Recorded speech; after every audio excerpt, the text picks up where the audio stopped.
Chicos, este video lo voy a dedicar a la película que ustedes tienen que ver y que espero que ya hayan mirado, porque la clase de hoy se va a dedicar enteramente a esta película, que vamos a asumir como material de análisis para los propósitos de nuestra materia. Entonces, esta película, El pianista, es una película que lo único que les quiero decir en el contexto de este video es que sin planearlo ha tenido una importancia muy grande en lo que es mi vida, pero eso no alcanzaría para que yo les propusiera con autoridad académica que esta película fuera un material de análisis para que ustedes trabajaran con ella. De hecho, una de las preguntas que se me hicieron en el chat de la clase pasada era qué vínculo tenía esta película con las meditaciones metafísicas de Descartes. Bueno, espero que este video ayude a que nosotros en nuestra clase de hoy trabajemos para encontrar esa respuesta. La película El pianista narra la historia de una persona, no la historia del pueblo judío perseguido por el nazismo, si bien el contexto es ese. El contexto es la Segunda Guerra Mundial y la persecución nazi en contra de muchos, pero en especial en contra de los judíos, en contra de la raza judía. Władysław Szpilman es un célebre pianista polaco. Polonia siempre fue históricamente un país marginal, comparado con las grandes potencias europeas, que en general las podemos mencionar. Han alternado su preponderancia en el tiempo, pero siempre fueron España, Italia, Inglaterra, Francia, Alemania. Podríamos incluir a Holanda. Sobre todo ahí está el núcleo, y por supuesto añadiendo la Unión Soviética, lo que sería la Rusia. Polonia siempre fue un país marginal respecto de estas potencias y además fue un país asediado históricamente por Rusia. Rusia siempre quiso apoderarse de Polonia.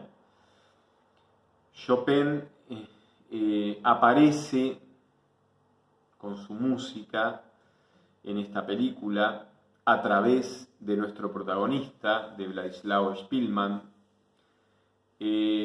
Menciono a Chopin porque hay mucha música de Chopin en la película y porque además, con la referencia de que Polonia ha sido un país marginal históricamente respecto de las grandes potencias europeas, Chopin justamente ha hecho de Polonia un país muy mirado por estas potencias debido a su incomparable talento creador, que resignificó totalmente el concepto del piano y el concepto de la composición de la música para el piano. Fíjense que entonces Szpilman, siendo un pianista polaco de origen judío, como a todo polaco, Chopin es alguien profundamente cercano, es alguien fundamental, es alguien que colabora enormemente con la identidad que alguien que es polaco construye de sí mismo en el contexto de su ser nacional, como miembro de la nación polaca. Nuestro protagonista ha tenido que tomar a lo largo del film muchas decisiones, decisiones que son decisivas, que son definitivas, que se enfrentan con encrucijadas. La encrucijada es la bifurcación de un camino en dos direcciones, tales que, tomada una de ellas, no se puede retroceder compensatoriamente para tomar la otra dirección. Es decir, que en la encrucijada la decisión tiene un carácter irreversible. Fíjense que cuando comienza la película, él está tocando en la radio de Varsovia un nocturno de Chopin, el nocturno número 20. Chopin ha compuesto 21 nocturnos. El pianista, nuestro protagonista, Władysław Szpilman, está tocando el nocturno número 20, que figura en el catálogo de las obras de Chopin como una obra póstuma, porque Chopin no lo publicó en vida, sino que fue publicado después de su muerte. Chopin nace el 1 de marzo de 1810 y muere el 17 de octubre de 1849 a las 2 de la mañana en su hogar del número 12 de la Place Vendôme, en el primer piso.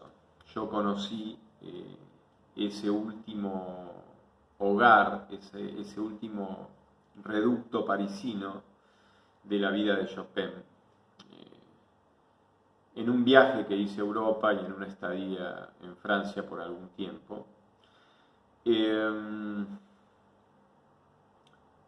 Nuestro protagonista está tocando este nocturno y de pronto se escuchan los bombardeos y enseguida la reacción de las personas que administraban la música, los controles, era que había que huir, había que irse rápidamente, porque claro, estaba en peligro la vida. Y fíjense que el pianista sigue tocando, permanece, un verbo que voy a resaltar, permanece tocando ese nocturno, y solo cuando ve que la mampostería del techo se está por caer encima de él, decide abandonar la interpretación de la pieza.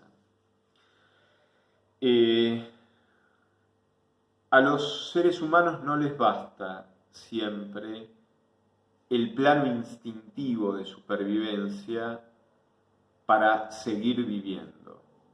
Si bastara el plano instintivo, no habría personas que se suiciden.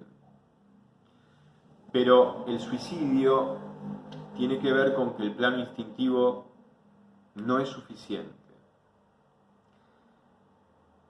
Necesitamos fundar nuestra supervivencia, nuestro deseo de vivir y de trascender en algo que trasciende el puro instinto de supervivencia.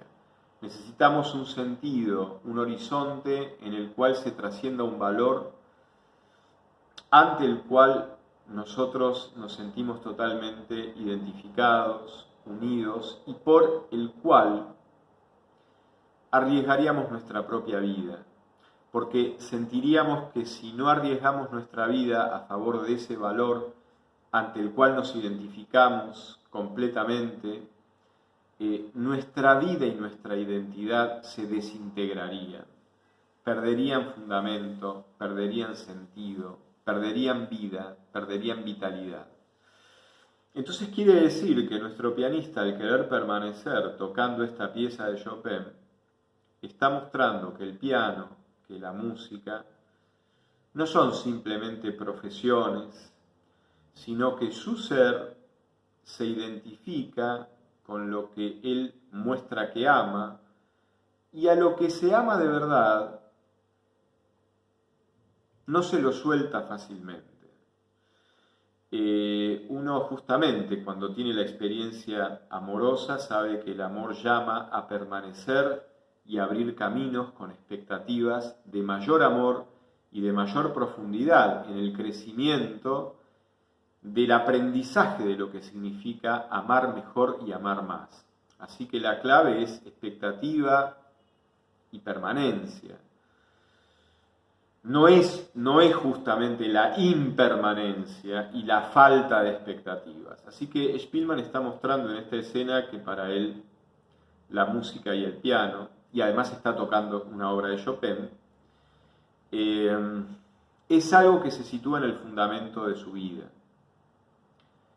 Ahí hay una decisión que él toma y él está mostrando esencialmente la verdad de su ser a través de esa decisión de permanecer, arriesgando su vida y soltando solo para sobrevivir, porque sabemos que sin la vida no podemos nada.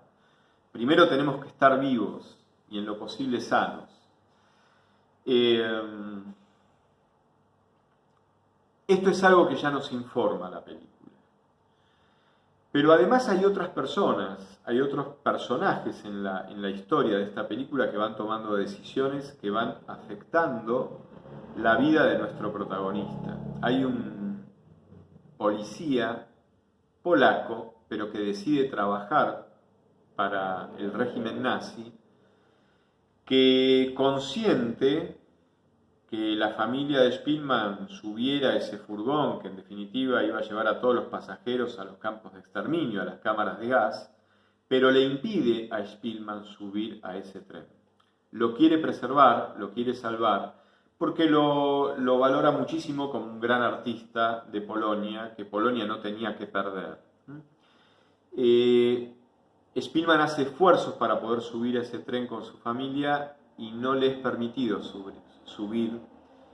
Y a partir de ahí comienza una travesía muy solitaria en donde él va teniendo que tomar decisiones para salvar su vida, pero los costos de esas decisiones, que en el fondo van a dar por resultado el fruto de su propia salvación, ese costo, en muchas circunstancias que él tiene que enfrentar, es elevadísimo. No obstante, él es plenamente libre para tomar esas decisiones. Y es condenado transitoriamente a vivir encerrado en un departamento, sin hacer el menor ruido, dependiendo de que otros lo alimenten, teniendo que cultivar la paciencia casi infinita para esperar, mientras las provisiones se van acabando, que la persona que lo alimenta realmente vuelva con más provisiones. En fin, hay una serie de circunstancias en donde él tiene que escaparse, tomar decisiones,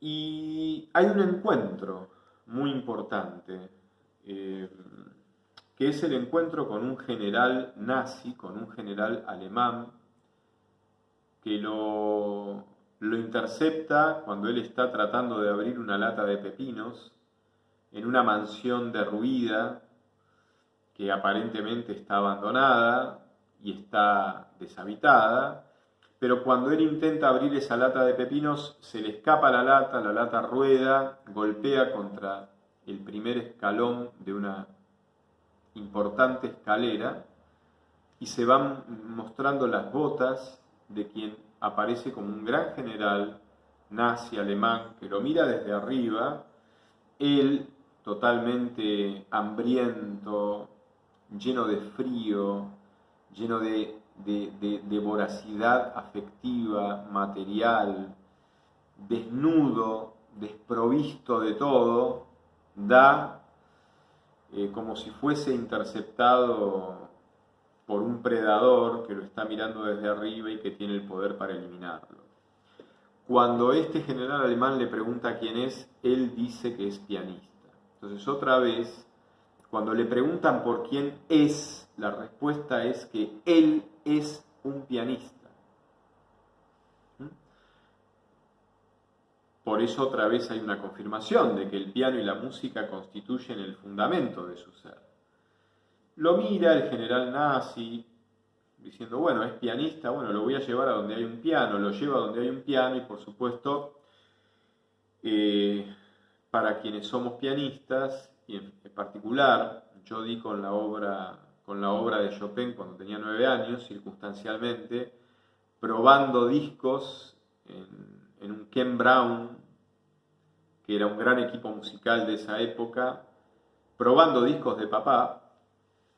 Fui probando discos y me iba quedando con lo que me gustaba, y di no solamente con un disco de música clásica, sino que era un disco de obras de Chopin, y me acuerdo que con esos añitos, 9 o 10 años,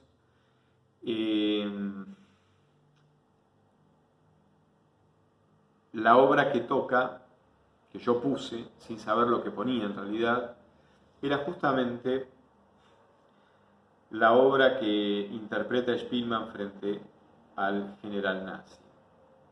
La balada en sol menor. Chopin escribió 4 baladas, y en general la obra de Chopin se caracteriza por una exquisitez, por una delicadeza, por una profundidad existencial que confluyen en un talento creador que para mí es incomparable.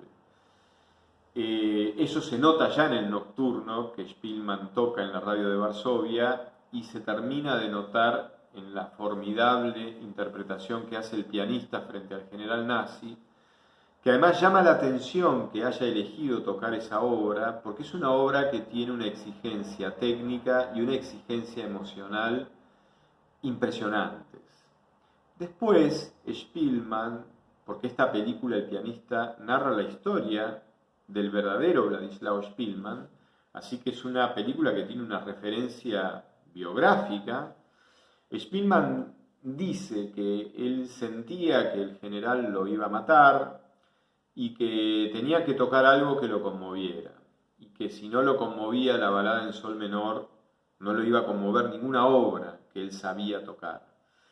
Así que pese a que él estaba muy débil, estaba totalmente hambriento, estaba lleno de frío, de desnudez, de desprotección, decidió juntar fuerzas y tocar esa obra, lo cual le llevó un esfuerzo extremo, porque sentía que él quería mostrar desde esa obra algo que pudiera traspasar la grieta, en un idioma más argentino, el abismo que existía entre la ideología nazi y la raza hebrea, la raza judía. Entonces, él toca esta obra y evidentemente, si ustedes miran la escena, el pianista primero está tocando y el general nazi está casi sobre él, pero se va alejando, se sienta en un rincón, en una sillita, tomando distancia. Muchas veces el respeto se expresa tomando distancia respecto de aquello que comienzo a admirar y comienzo a valorar de un modo profundo y ante lo cual no me siento digno para estar demasiado cerca. Por eso hay un distanciamiento del general y él se termina sentando como un niño en su rincón mirando algo que es muy grande, que es la interpretación de esta obra. El efecto es que cuando Spielmann termina de tocar, este general se ha transformado en otra persona. Desaparece el presunto abismo criminal que existía entre la ideología nazi en contra de la raza judía y aparece alguien que lo empieza a ayudar en el camino de supervivencia que el pianista había empezado a transitar a solas después de que su familia fue forzada a entrar en el furgón que terminaba en las cámaras de gas. Así que acá hay una escena fundamental, es decir, Descartes que se pregunta por la verdad y que se pregunta por la claridad y la distinción que hacen a la certeza que puedo tener sobre una verdad.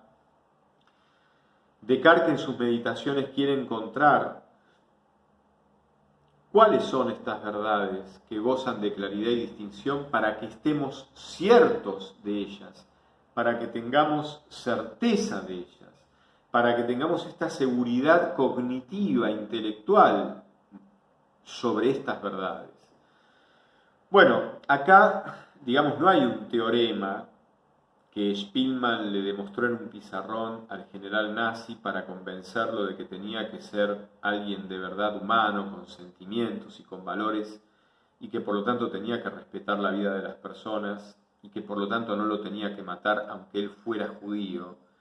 Quizás un discurso explicativo, conceptual, argumentativo de ese estilo lo hubiese provocado mucho más al general nazi, lo hubiese puesto mucho más en contradicción consigo mismo y quizás, como suele ocurrir, cuando nos sentimos que entramos en contradicción, muchas veces la soberbia proyecta esa furia que es contra nosotros mismos sobre el otro y terminamos descargando esa furia sobre ese otro inocente, porque no nos animamos, no tenemos la valentía, la sinceridad de aceptar nuestra culpa, de aceptar nuestra opción libre por el mal, de aceptar nuestra contradicción criminal. Entonces, para no aceptar todo esto, muchas veces lo proyectamos sobre un inocente. Hay un gesto de enorme grandeza en el general nazi, pero el general nazi no fue convencido a través de un argumento lógico con muchas premisas, una gran precisión, una gran articulación precisa y lógica entre las premisas y la conclusión, sino que a él se le revela, uno de los significados de la palabra verdad, aletheia, en primer año, era desoculto, puesto a la luz, revelado. Se le revela, bueno, evidentemente se le revela a través de la música y de la interpretación del pianista un mundo de valores que trasciende, es decir, que está por encima de los valores ideológicos nazis que él sustentaba como general alemán. Se le revela un mundo de valores superior. Entonces, al revelarse un mundo de valores superior, bueno, el general nazi nunca deja de ser libre para permitir conmoverse por ese mundo de valores trascendentes que superan infinitamente a sus creencias ideológicas nazis antijudías y se deja transformar. Nadie nos transforma si no nos abrimos libremente a entregarnos y dejarnos transformar. Entregarnos también significa entregar nuestras armas, entregar nuestras razones, detrás de las que nos atrincheramos y combatimos para persistir en nuestra razón, en nuestro orgullo, en definitiva en nuestra soberbia, en nuestra inhumanidad, en nuestra culpa, en nuestra vanidad, en nuestra criminalidad. Nos transformamos no porque algo nos transforma, porque sí, unilateralmente, desde su propio poder. Nos transformamos porque nos abrimos y decidimos abrirnos para dejarnos transformar.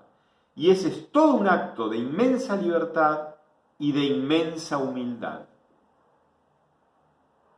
Porque en ese gesto libre y humilde renunciamos a conservar nuestro puñado de pequeñas razones detrás de las cuales nos atrincheramos como soldados y combatimos incluso hasta matar con tal de autoafirmarnos en nuestra soberbia y en nuestro orgullo. Renunciamos a todo eso. Nos dejamos transformar y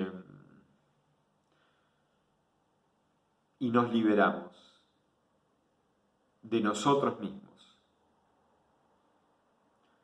Nos liberamos de nosotros mismos permitiendo que algo maravilloso, conmovedor y profundo nos trastoque,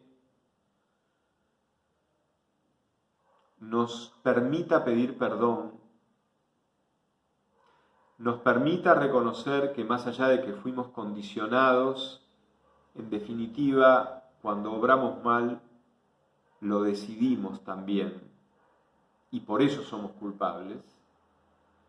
Y comprobamos que nuestra libertad es muy potente, porque es libre ante el bien mismo, y eso quiere decir que podemos rechazar al bien a sabiendas de que estamos rechazando al bien y a sabiendas de que estamos obrando mal por el mal mismo, como es matar a una persona desde una ideología extrema nazi cuando sabemos que esa persona es judía. Acá el camino del arte, del gran arte, de un arte profundísimo que se expresa en esta obra de Chopin, revela, nos pone en el acontecimiento de una verdad de la cual estamos participando, y es una verdad que trasciende nuestras pequeñas certezas y sobre todo nuestras ideologías egoístas y criminales. Y es una verdad que como un mar se lleva esa basura y nos limpia.